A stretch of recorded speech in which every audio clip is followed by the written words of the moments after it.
because it still feels like a dream. It all started in 2014. My mom just woke up out of the blues. I'm talking of my mom that gave birth to me, taught me hymn songs, drove me to church. She just said, Jesus Christ no longer exists. And she's now turning to Islam, and it's only Muhammad that is. She denied everything about Christianity, and the thing that gripped her, whatever came over her, was so strong that it culminated into her detaching relations with any Christian around her. She developed a very strong hatred, including her biological children.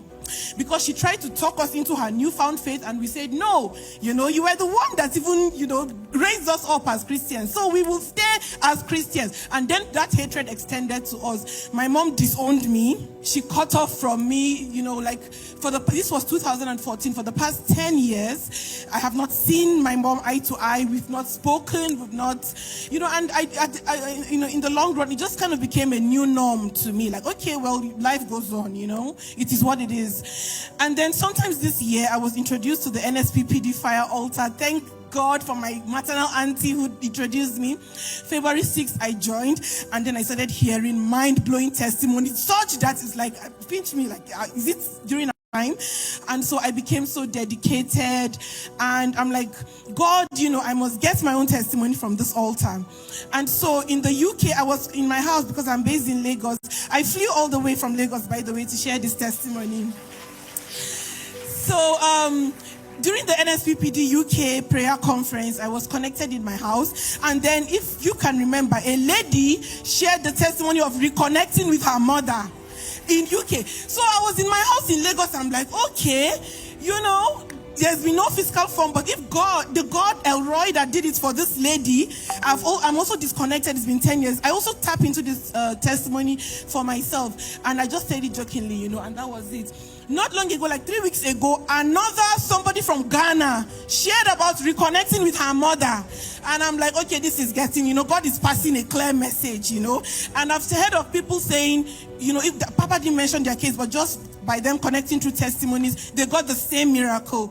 And so I'm like, okay, so God, the third person that will testify of reconnecting with her mother will be me. And if that happens, I will come to NSPP, the altar, and testify. So this happened just last Saturday. I was in my house, and then I received the call. From the first hello, she called my name. I knew this was my mother. And she just burst into tears. She said, my daughter, where have you been? I said, Mommy, where have you been? I said, oh, like you even called me your daughter. So I'm your daughter. She said, yes. What kind of question is that? Because my mom is based in Abuja. She said, come and see your mother. And because, through all these testimonies, right? After connecting to the testimonies, Papa will always say, write what you want. I will always write what I want. The three things your prayer request during communion, I will always mention this case that what God cannot do does not exist. Just like that, it happened.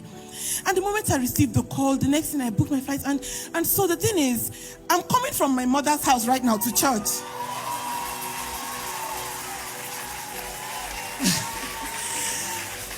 And the catch is that the woman who did not want to use her eye to see any Christian near her, who did not want to use her ear to see, my mom was the one that woke me 7 a.m. today. Baby girls, get ready and start going to church.